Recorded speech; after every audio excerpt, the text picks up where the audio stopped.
Hi everyone. In this session we will discuss about single layered perceptron. So first of all, what is a perceptron? A perceptron is nothing but a perceptron is an artificial neuron that performs some computations to detect the features in the input data. Okay, so what is a perceptron? A perceptron is nothing but a perceptron is an artificial neuron that performs some computations to detect the features of the input data. Okay, so actually this perceptron was introduced by Frank Rosenblatt in 1947. This was introduced by Frank Rosenblatt in 1947. And he proposed a perceptron learning rule based on the original MCP neuron.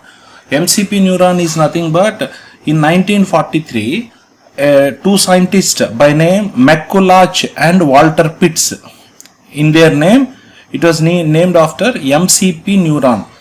So the name of those two scientists were McCulloch and Walter Pitts. So under their name it was named after MCP neuron. Okay, so next we will see the types of perceptrons. You already know that there are two types of perceptrons. One is single layered perceptron and the other is multi-layered perceptron. So the single layered perceptron consists of only the input unit and output unit. Okay, and there is no hidden units in single layered perceptron. And the single layered perceptron can learn only linearly separable patterns. Coming to the multi-layered perceptron consists of input unit, output unit and hidden units. Okay, and here it can work on non-linearly separable patterns also, and it can work on some complex problems also. Okay, which one? Multi-layered perceptron, right? So here today our concept is only about single layered perceptron. Okay, so single layered perceptron, as we have seen in the earlier classes that, so what is a single layered perceptron? A single layered perceptron is a feed forward neural network, okay, based on a threshold function. Okay, so here the single layered perceptron, it classifies the linearly separable cases with 0 and 1 output. See here, so as you know, here x1, x2 and so on to x3, these were the input units. x1, x2, x3 are the input units. w1, w2, w3 are the corresponding synaptic weights. So here y is there. So here we will calculate the summation unit. So how we will calculate the summation unit? x1 w1 plus x2 w2 plus x3 w3. We will get the summation of input.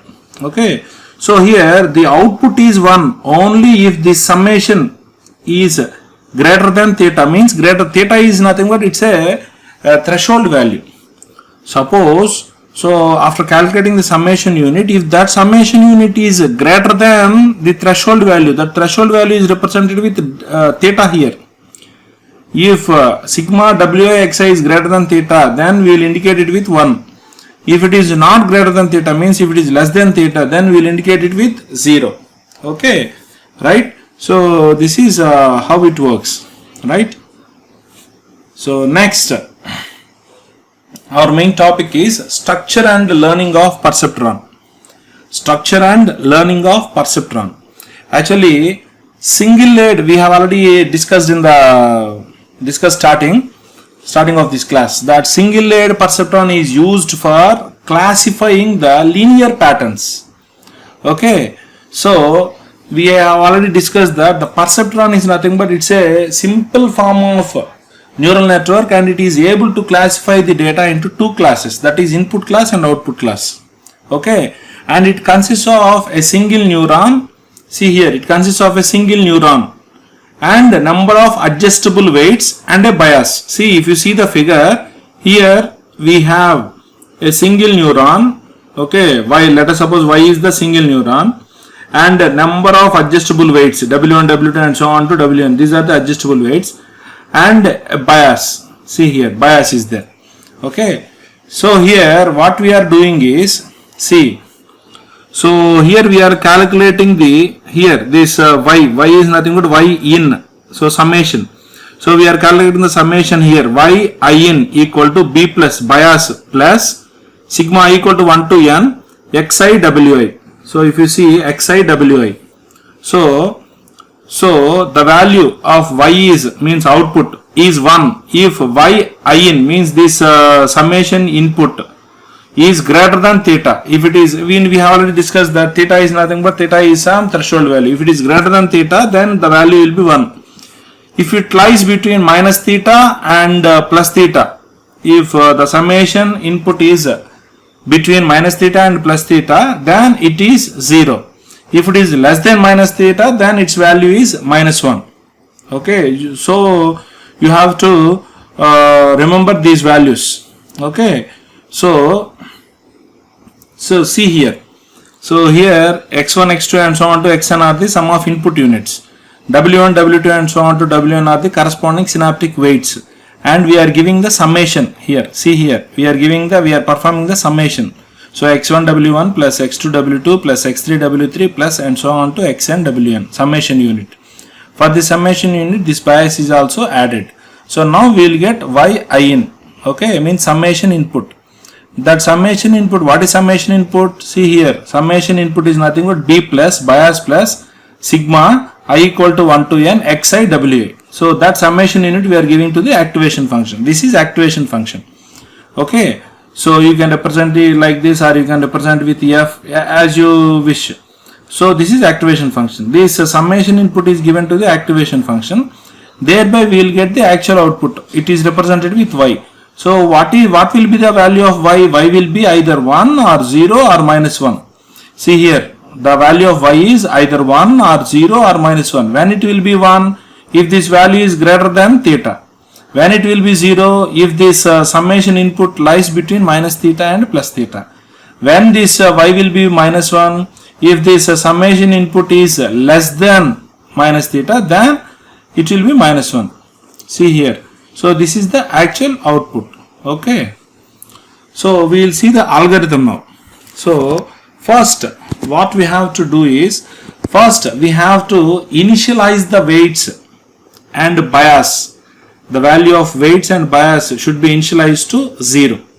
So here we have to set the learning rate. So in the earlier classes we have seen we have used neta as the learning rate. Here we are using alpha as the learning rate. So we have to set the learning rate alpha as 1. So whereas the weights and bias W1, W2 etc. weights and bias should be 0, initialized to 0. That is the first step. Second step, while stopping condition is false. So when the condition fails, we have to perform the steps 3 to 7. Total here 7 steps were there. When the condition fails, we have to perform steps 3 to 7. Okay, that is second one. Third step is for each training pair S, T. Okay, so we have to perform steps 4 to 6. Okay, so here they are nothing but, what the author is telling is they are nothing but the third step. So input pair, okay, S, T are nothing but input pair. For each input pair, okay, what are the input pairs we have? So input pairs means, for example, if we have I1, I2, if you have two inputs I1, I2, okay, for those two input pairs we have to perform the steps 4 to 6. Okay, coming to the fourth step, set activation of input units.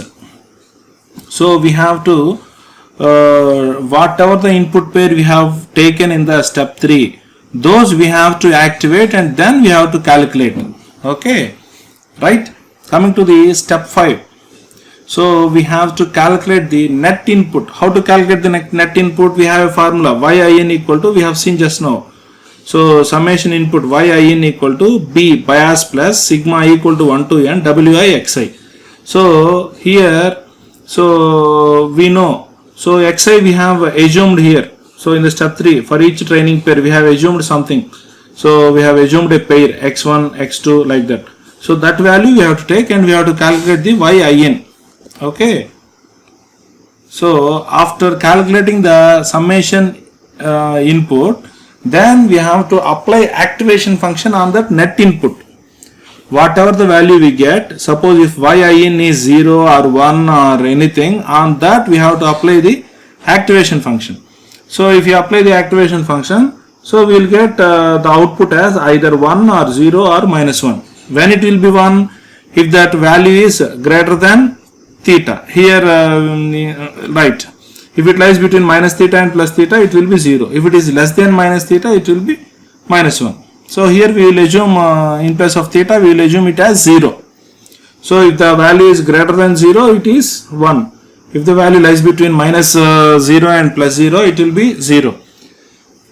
If the value is less than minus 0, then it will be minus 1, right? So coming to the next step, in the next step what we do is, so here we get the final output. So y is nothing but y is the actual output or calculated output. Okay. So now what we do is the weights and biases are supposed to be updated if the target is not equal to the output response. Means here if t is not equal to y, what is t? T is nothing but expected output or target output. T, if you see the small t, this small t is nothing but this is target output, means expected output, whereas y is actual output. If these two are equal, we will stop. Okay. If they are not equal, okay, and if the values xi means input values xi is not equal to 0, then we have to update the weights and bias. How to update the weight and bias? Wi new weight equal to old weight plus alpha into t into xi. What is alpha? Alpha is the learning rate, t is the target output, xi is the input vector. Whereas bias, new bias value equal to old bias plus alpha into t, where alpha is the learning rate, t is the target output. Okay. So that is what we are supposed to perform. Okay. Otherwise, okay, we can also calculate like this. Whereas new weight equal to old weight, whereas new bias equal to old bias. So new weight is old weight. When if the target output and if the expected output and observed output, if both are same, then we will use this. The old weight is treated as the new weight, whereas the old bias is treated as the new bias. Okay. So the last step is we have to test for stopping condition. Okay. So this is what happens. This is what we do here in this topic. Okay. So here we have seen how we have seen the structure of a perceptron, and we have seen how the perceptron learning takes place. So we will explain that with an example. See, we will see that with an example. So we are demonstrating a perceptron for performing AND function. You know how to perform AND function. So let us suppose the inputs are represented with x1, x2. x1, x2 are the inputs. Target t is the expected output, where b is the bias. So if both the output, suppose if both the inputs are 1 1, the output will be 1. If one of the input is minus 1, see, minus 1 1, we will get minus 1. 1 minus 1 minus 1 minus 1 minus 1, we will get minus 1 only. So this is how AND function performs. Okay. So now by using the above algorithm, you calculate the values of this AND function. Okay. We will see the solution in the next class. Okay. Thank you.